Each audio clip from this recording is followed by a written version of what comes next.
नमस्कार, मी श्वेता अंकले. Tarun Bharat news bulletin मध्ये आपल्या सर्वांचे स्वागत. आता पाहूया ठळक घडामोडी. गेल्या 8-10 दिवसांपासून सुरू असलेल्या जय किसान भाजी मार्केट आणि एपीएमसी भाजी मार्केट वादाच्या पार्श्वभूमीवर जिल्ह्याचे पालकमंत्री सतीश जारकीहोळी यांनी मंगळवारी एपीएमसी भाजी मार्केटला भेट देत परिस्थितीची प्रत्यक्ष पाहणी केली. अधिकाऱ्यांसमवेत त्यांनी व्यापारी गाळ्यांची तपासणी करत जय किसान मार्केटमधील व्यापाऱ्यांना योग्य तो न्याय मिळेल असा विश्वास व्यक्त केला. जय किसान मार्केटमधील कोणत्याही व्यापारावर अन्याय होणार नाही. एपीएमसी भाजी मार्केटमध्ये सर्व व्यापाऱ्यांसाठी भरपूर जागा उपलब्ध आहे. तेथे त्यांचा व्यवसाय सुरळीतपणे व अधिकृतरित्या सुरू ठेवता येईल असे मंत्री जारकीहोळी यांनी यावेळी स्पष्ट केले. या पाहणी दौऱ्यात जिल्हाधिकारी मोहम्मद रोशन, पोलीस आयुक्त भूषण बोरसे, आमदार आसिफ सेठ, जिल्हा परिषद मुख्य कार्यकारी अधिकारी राहुल शिंदे, माजी एपीएमसी अध्यक्ष शिवनगौडा पाटील यांच्यासह अनेक वरिष्ठ अधिकारी आणि व्यापारी प्रतिनिधी उपस्थित होते. श्री शिवप्रतिष्ठान हिंदुस्थान बेळगाव यांच्या वतीने आयोजित 9व्या दिवसाच्या श्री दुर्गामाता दौडीची सुरुवात आज मंगळवारी टिळकवाडी येथील छत्रपती श्री शिवाजी कॉलनी येथून झाली. प्रारंभी छत्रपती शिवाजी महाराजांच्या मूर्तीचे विधिवत पूजन व आरती करण्यात आली. त्यानंतर सीपीआय परशुराम पुजेरी आणि माजी सैनिक शिवाजी कंगराळकर यांच्या हस्ते दौडीचा ध्वज चढवण्यात आला. प्रेरणा मंत्र उच्चारल्यानंतर उत्साही वातावरणात दौडीला सुरुवात झाली. ही दौड महर्षी रोड, पहिले रेल्वे गेट, शुक्रवार पेठ, सोमवार पेठ, आरपीडी क्रॉस मार्गे अनुगोळ येथे पोहोचली. मार्गावर अनेक महिला मंडळ व युवक मंडळांनी दौडीचे स्वागत केले. विविध ठिकाणी स्त्री शक्तीचे सजीव देखावे, फुलांची आरास व पताका सजावट यामुळे संपूर्ण परिसर भक्तिमय झाला होता. दौडीचा समारोप अनुगोळ येथील लक्ष्मी गल्लीतील श्री महालक्ष्मी मंदिरात करण्यात आला. यावेळी प्रमुख पाहुणे डॉ. गोपाळराव साळुंखे यांच्या हस्ते आरती करण्यात आली. त्यानंतर ध्येय मंत्र म्हणून दुर्गामाता दौडीचा ध्वज सन्मानपूर्वक उतरवण्यात आला. ही दौड केवळ उत्सव नाही तर संस्कार, एकता आणि स्त्री शक्तीचं दर्शन घडवणारा अनुभव होता असं मत नागरिकांनी यावेळी व्यक्त केलं. जय किसान भाजी मार्केट बंद होण्यामागे आपण कारणीभूत असल्याचा आरोप पूर्णतः निराधार असल्याचं स्पष्ट करत या मार्केटमधील सर्व व्यापाऱ्यांसाठी बेळगाव एपीएमसी भाजी मार्केटमध्ये पर्यायी जागा उपलब्ध करून देण्यात येणार असल्याचे जिल्ह्याचे पालकमंत्री सतीश जारकीहोळी यांनी मंगळवारी पत्रकार परिषदेत सांगितले. बेळगाव शहरामध्ये आयोजित पत्रकार परिषदेत बोलताना मंत्री जारकीहोळी म्हणाले की जय किसान हे भाजी मार्केट खासगी स्वरूपाचं असून ते कोणत्याही अधिकृत परवानगीशिवाय कार्यरत होते. अशा प्रकारच्या खासगी होलसेल मार्केटसाठी सध्या अस्तित्वात असलेल्या कायद्यात कोणतीही तरतूद नाही.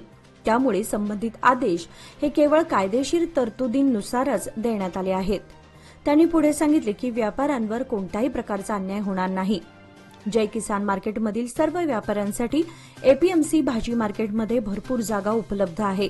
तेथे त्यांना त्यांच्या व्यवसायाचा सुरळीतपणे व अधिकृतरित्या पुढे सुरू ठेवता येईल. या वक्तव्यानंतर जय किसान भाजी मार्केट संदर्भात निर्माण झालेला संभ्रम दूर झाला असून आता व्यापाऱ्यांना अधिकृतपणे एपीएमसी मार्केटमध्ये स्थलांतर करण्याचा मार्ग मोकळा झाला आहे.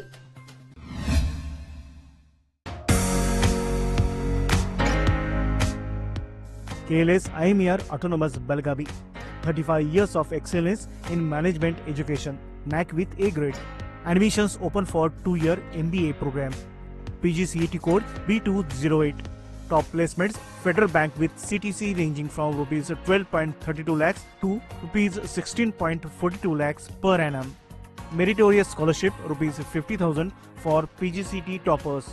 For admission details contact 99809 36364 99160 44352. उत्तर कर्नाटकातील नेत्ररोग क्षेत्रातील 2 अग्रगण्य संस्था doctor MM Joshi eye institute Hubli आणि डॉक्टर कोडकिनीज आय सेंटर बेळगाव यांनी युनायटेड फॉर व्हिजन या थीम अंतर्गत ऐतिहासिक सहकार्याची घोषणा केली. या विलिनीकरणामुळे अत्याधुनिक तंत्रज्ञान, दशकांपासून चालत आलेले वैद्यकीय अनुभव व तज्ञता आणि व्यापक नेत्र आरोग्य सेवा एकत्रित होणार आहेत. 30 सप्टेंबर 2025 रोजी डॉक्टर कोडकिनीज आय सेंटर बेळगाव येथे आयोजित पत्रकार परिषदेत ही घोषणा करण्यात आली. यावेळी दोन्ही संस्थांचे प्रमुख डॉक्टर आणि संचालकांनी एकत्र येण्यामागील उद्दिष्टे आणि भविष्यातील आराखडा स्पष्ट केला. सहकार्याच्या माध्यमातून चष्मामुक्त दृष्टीसाठी झिमर 8 रोबोटिक सर्जरी, प्रगत रेटिनल उपचार, बालरोग नेत्रसेवा आणि कॉर्निया ट्रान्सप्लांट सारख्या सेवा उपलब्ध होणार आहेत. हे सहकार्य केवळ दोन संस्थांचे विलिनीकरण नसून नेत्र आरोग्याची नवी व्याख्या ठरेल असा विश्वास व्यक्त करण्यात आला. रामदुर्ग तालुक्यातील गोंडनगर येथे भटक्या कुत्र्याच्या हल्ल्यानंतर रेबीजचा संसर्ग झाल्यामुळे एका 31 वर्षीय शेतकऱ्याचा मृत्यू झाल्याची घटना समोर आली आहे. होळे बसप्पा तिप्पाण्णा मुलंगी असं या दुर्दैवी शेतकऱ्याचं नाव आहे. 2 महिन्यांपूर्वी शेतात काम करत असताना भटक्या कुत्र्याने त्यांच्या हाताला चावा घेतला होता. त्यांनी ही घटना कोणालाही न सांगता कोणतेही उपचार न करता दुर्लक्ष केले. अलीकडे हात दुखू लागल्यानंतर कुटुंबियांनी त्यांना उपचारासाठी रामदुर्ग येथे नेले. प्राथमिक तपासणीनंतर डॉक्टरांनी त्यांना पुढील उपचारासाठी बेळगाव सिव्हिल हॉस्पिटलमध्ये हलवले. तेथे रेबीजची गंभीर लक्षणे आढळून आली आणि उपचार सुरू असतानाच त्यांचा मृत्यू झाला. वेळीच उपचार घेतले असते तर आमच्या बाबांचा जीव वाचला असता अशी भावना त्यांच्या मुलांनी व्यक्त केली. नुकत्याच पार पडलेल्या हुक्केरी विद्युत सहकारी संघाच्या निवडणुकीत आमचा स्पष्ट पराभव झाला असून तो आम्ही स्वीकारत आहे आणि पुढील निवडणुकांमध्ये विजयासाठी अधिक जोरात प्रयत्न करू अशी भावना जिल्ह्याचे पालकमंत्री सतीश जारकिहोळी यांनी आज मंगळवारी व्यक्त केली. शहरातील काँग्रेस भवन येथे आयोजित पत्रकार परिषदेत ते बोलत होते. ते म्हणाले की पराभव आणि विजय या राजकारणात सामान्य बाबी आहेत. आम्ही पराभव स्वीकारून संघटनात्मक बळ वाढवण्याचे काम करू. तसेच अवैध मतदान, कार्यकर्त्यांचा नवखेपणा आणि निवडणूक व्यवस्थापनातील त्रुटी यामुळे आमचा पराभव झाला. मात्र यातून आम्ही धडा घेऊन पुढील निवडणुकांसाठी सज्ज राहू. रमेश कत्ती यांच्या स्वाभिमानी पॅनलने 15 पैकी 15 जागांवर विजय मिळवून बहुमत सिद्ध केलं आहे. भारतातील पहिली आणि कर्नाटकातील एकमेव विद्युत सहकारी संस्था असलेल्या हुक्केरी विद्युत सहकारी संघात सुमारे 97,000 शेअरधारक असून 1,47,000हून अधिक वीज कनेक्शन्स आहेत. या निवडणुकीतून पुढील वाटचालीसाठी दिशा ठरवणार असल्याचेही मंत्री जारकिहोळी यांनी स्पष्ट केले. बेळगाव उत्तरचे आमदार आसिफ सेठ यांनी रामतीर्थनगर येथे नवीन रस्ता विकास प्रकल्पाचे उद्घाटन करत मतदारसंघातील नागरी पायाभूत सुविधांच्या सुदृढीकरणासाठी आणखी एक महत्त्वाचं पाऊल उचललंय. या दौऱ्यामध्ये आमदार सेठ यांनी स्थानिक रहिवाशांशी थेट संवाद साधून त्यांच्या अडचणी ऐकून घेतल्या. यावेळी त्यांनी भविष्यातही सातत्याने गुणवत्तापूर्ण विकास कामे राबवली जातील अशी ग्वाही नागरिकांना दिली, जेणेकरून परिसरातील जीवनमान अधिक उंचावेल. या कार्यक्रमाला युवा नेते अमन सेठ, स्थानिक लोकप्रतिनिधी तसेच महापालिका अधिकारी उपस्थित होते. सर्वांनी एकत्रितपणे प्रकल्पाचा आराखडा पाहून कामे वेळेत आणि प्रभावीपणे पूर्ण करण्यावर भर दिला. रहिवाशांनी आमदारांच्या या उपक्रमाचं मनापासून स्वागत करत समाधान व्यक्त केलं. त्यांनी नमूद केलं की या नव्या रस्त्यांमुळे दळणवळण सुलभ होणार असून परिसरातील नागरिकांना मोठा दिलासा मिळणार आहे. पावसाळा सुरू झाल्यापासून कॅन्टोन्मेंट हद्दीतील रस्त्यांची अवस्था अत्यंत दयनीय झाली असून नागरिकांचं जनजीवन पूर्णतः विस्कळीत झालंय. शहरातील राकसकोप बस स्टॉप ते लक्ष्मी टेकडी दरम्यानचा रस्ता मोठ्या खड्ड्यांनी भरलेला असून वाहन चालक आणि पादचाऱ्यांना आपला जीव मुठीत घेऊन प्रवास करावा लागतो. नागरिकांनी अनेकदा संपूर्ण रस्त्याचं मजबूतीकरण किंवा नवीन रस्त्याचं बांधकाम करण्याची मागणी केली असताना कॅन्टोन्मेंट बोर्ड मात्र फक्त खड्ड्यांवर चिपिंग आणि खडी टाकून मलमपट्टी करत असल्याचं दिसत आहे. आज मंगळवारीही पुन्हा खड्डे बुजवण्याचं काम सुरू करण्यात आलं. मात्र ही मलमपट्टी काही दिवसातच निघून जाते आणि पुन्हा ये रे माझ्या मागल्या अशी परिस्थिती उद्भवते असा नागरिकांचा अनुभव आहे. दसऱ्याच्या तोंडावरही हीच तात्पुरती मलमपट्टी करण्यात येत असल्यामुळे नागरिकातून तीव्र संताप व्यक्त होत असून आम्हाला तात्पुरते नको तर दीर्घकालीन समस्येचं समाधान हवं अशी मागणी होऊ लागली आहे. प्रशासनाने या समस्येकडे गांभीर्याने लक्ष देऊन रस्ता मजबूतीकरणाचं काम हाती घ्यावं अशी मागणी परिसरातील नागरिक करत आहेत. बेळगाव शहरातील अमननगर परिसरातील सकलेन मैनुद्दीन निंबर्गी वय 27 या तरुणावर सार्वजनिक शांततेस धोका निर्माण होण्याची शक्यता लक्षात घेऊन खबरदारीच्या उपायाकरिता पोलिसांनी एफआयआर दाखल केलाय. सदर कारवाई पोलीस निरीक्षक JM कालीमिर्ची यांच्या मार्गदर्शनाखाली करण्यात आली आहे. संबंधित तरुणाच्या वर्तनामुळे स्थानिकांमध्ये तणावाची परिस्थिती आणि कुटुंबांमध्ये वादविवाद निर्माण झाले होते, अशी माहिती पोलीस सूत्रांकडून समजते. त्यानुसार त्यांच्यावर एफआयआर नोंदवण्यात आला असून यापुढील अनुचित प्रकार टाळण्यासाठी पोलिसांकडून सतर्कता बाळगण्यात येत आहे. स्थानिक नागरिकांनी सहकार्य करावं आणि शांतता राखावी असं आवाहन पोलीस प्रशासनानं केलंय. बेळगाव तालुक्यातील कंगराळी बुद्रुक हे सुतार, गवंडी, फरशी आणि फिटिंग कामगारांचं गाव म्हणून ओळखलं जातं. मात्र आता ही ओळख शिक्षणाच्या जोरावर बदलायची आहे. गावातील तरुणांनी IAS, IPS अधिकारी बनून गावाचं नाव उज्ज्वल करावं असं आवाहन महिला व बालकल्याण मंत्री लक्ष्मी हेब्बाळकर यांनी केलं. त्या कंगराळी बुद्रुक येथील कन्नड सरकारी शाळेच्या आवारात 40 लाख रुपयांच्या शासकीय निधीतून बांधण्यात आलेल्या अत्याधुनिक डिजिटल ग्रंथालयाच्या उद्घाटनप्रसंगी बोलत होत्या. या ग्रंथालयाचा तरुणांनी जास्तीत जास्त उपयोग करून घेतला पाहिजे असेही त्या म्हणाल्या. या कार्यक्रमाच्या अध्यक्षस्थानी ग्रामपंचायत अध्यक्षा रोहिणी नावबुवा होत्या. खासदार जगदीश शेट्टर यांच्या हस्ते ग्रंथालयाच्या नामफलकाचे अनावरण करण्यात आले. यावेळी विधान परिषदेचे सदस्य चन्नाराज हट्टीहोळी, विविध स्थानिक पदाधिकारी, नागरिक आणि विद्यार्थ्यांची मोठ्या प्रमाणावर उपस्थिती होती. केळकर बाग येथील सार्वजनिक नवरात्र उत्सव मंडळाच्या आदिशक्तीच्या वतीने आज नवरात्रीनिमित्त कुमकुमार्चन पूजन धार्मिक भक्तिभावात संपन्न झाले. या विशेष पूजन प्रसंगी परिसरातील महिला आणि माऊली महिला मंडळाच्या सदस्यांनी उत्साहाने सहभाग घेतला. देवीच्या मूर्तीसमोर पुरोहितांच्या मार्गदर्शनाखाली विधीपूर्वक कुमकुम अर्पण करत भक्तिभावाने पूजा करण्यात आली. पूजनाच्या वेळी संपूर्ण मंडपात आध्यात्मिक आणि भक्तिभावपूर्ण वातावरण अनुभवायला मिळालं.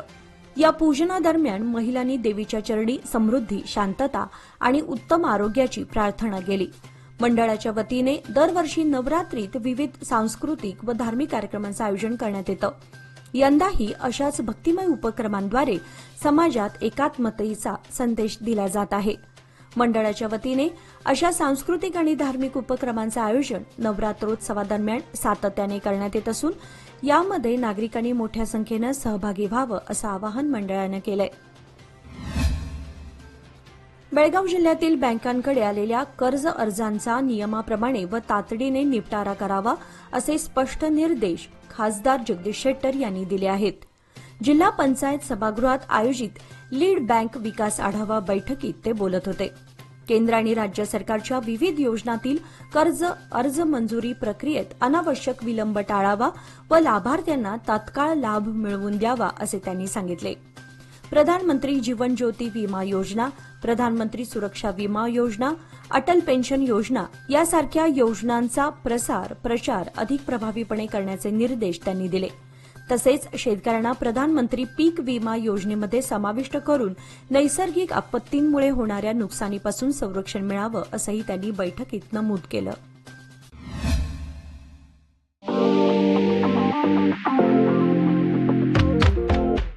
DK हेरेकर ज्वेलर्स सादर करीत आहेत खडे बाजार बेळगावमधील आपल्या सुवर्णदालनाचा पहिला वर्धापन दिन आणि दसरा दिवाळी निमित्त खास बंपर ऑफर.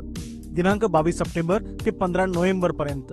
सोने चांदी खरेदी करा, मिळवा कुपन्स आणि जिंका नामांकित कंपनीची 2 व्हीलर स्कूटर, 55 इंची, 43 इंची, 32 इंची स्मार्ट टीव्ही, 300 लिटरचा fridge, washing machine, tab, oven, fan, mixer, इस्त्री आणि बरंच काही. बक्षिसांची लकी ड्रॉ सोडत रविवार दिनांक 16 नोव्हेंबर 2025 रोजी. मग वाट कसली पाहताय?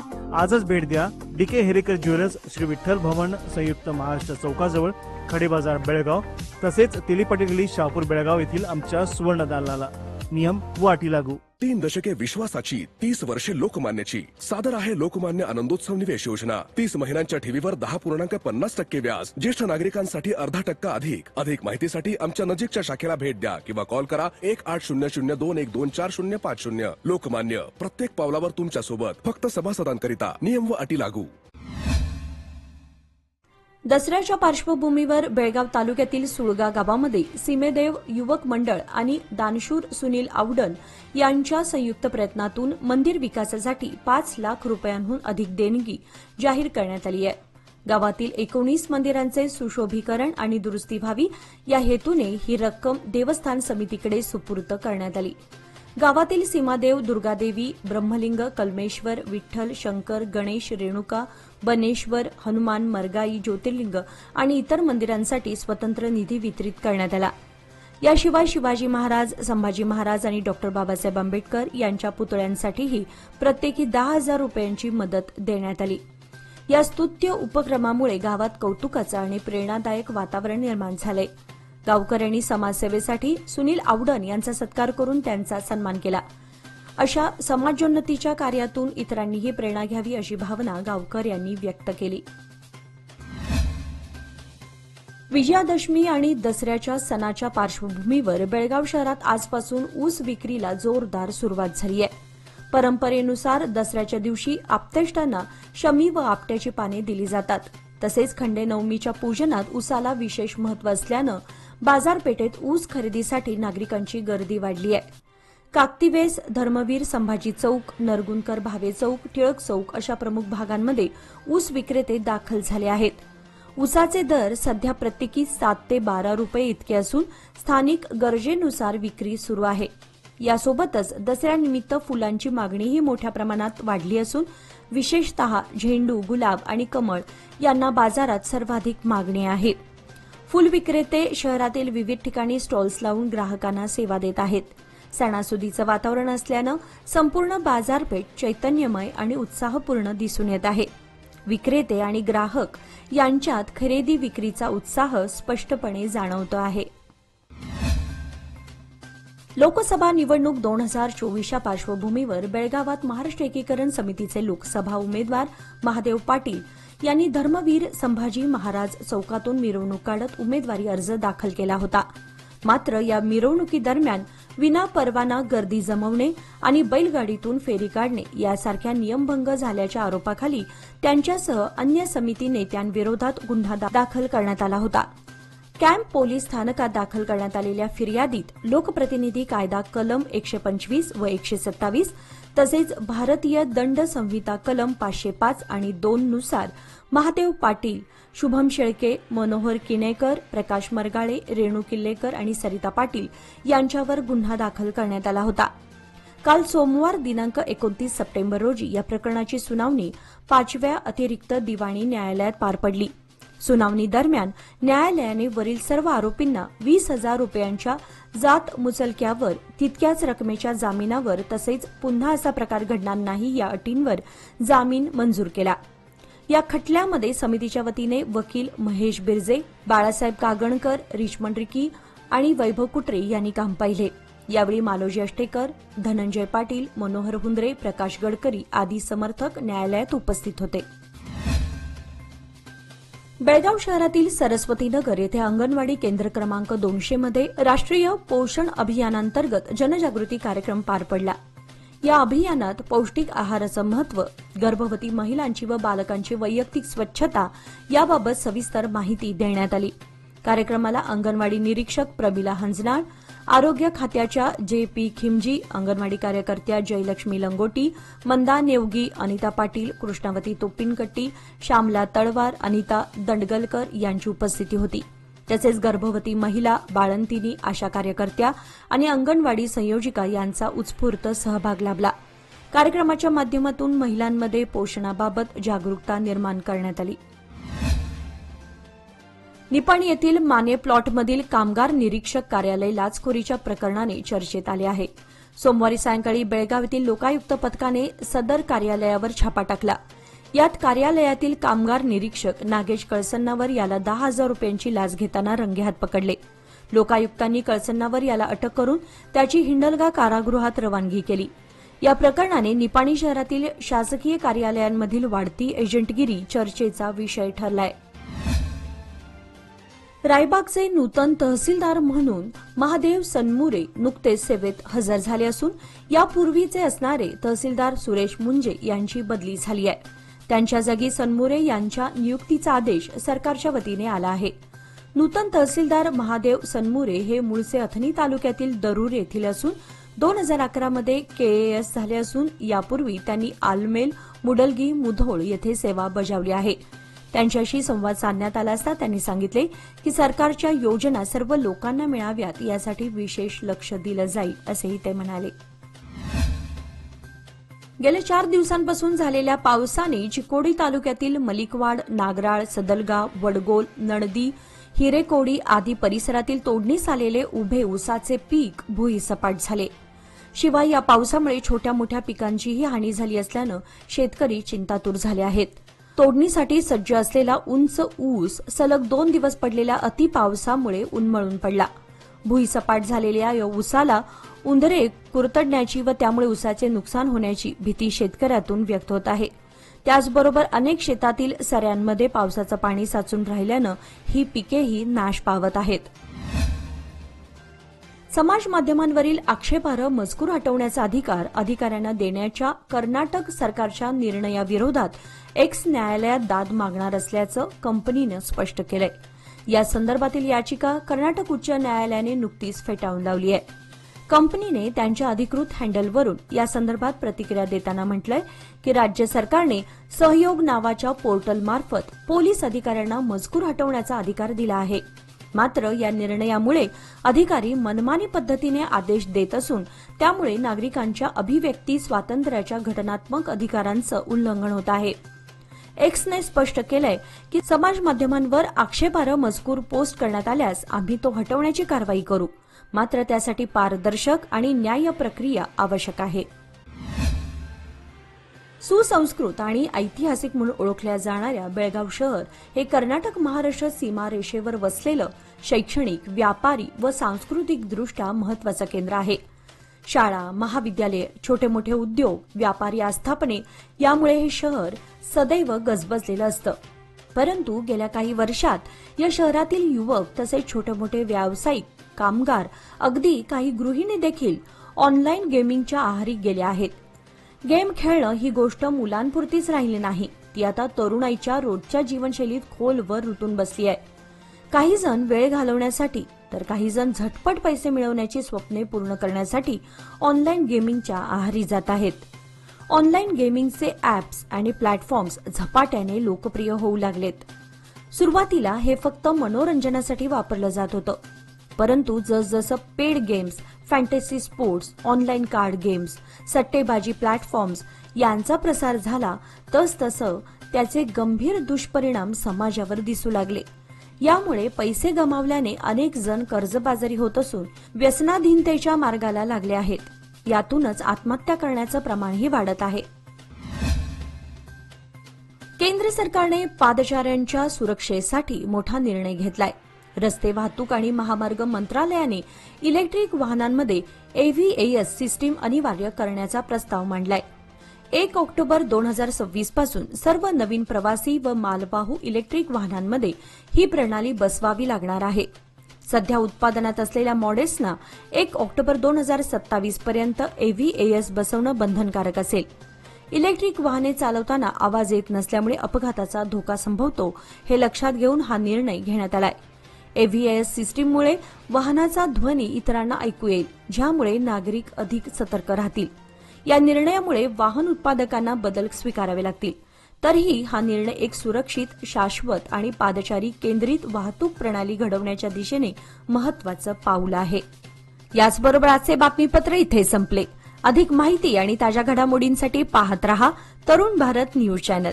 तसेच आमच्या चॅनलला लाईक, शेअर आणि सबस्क्राईब करायला विसरू नका. आणि विश्वासार्ह बातम्यांसाठी दररोज वाचा दैनिक तरुण भारत. धन्यवाद.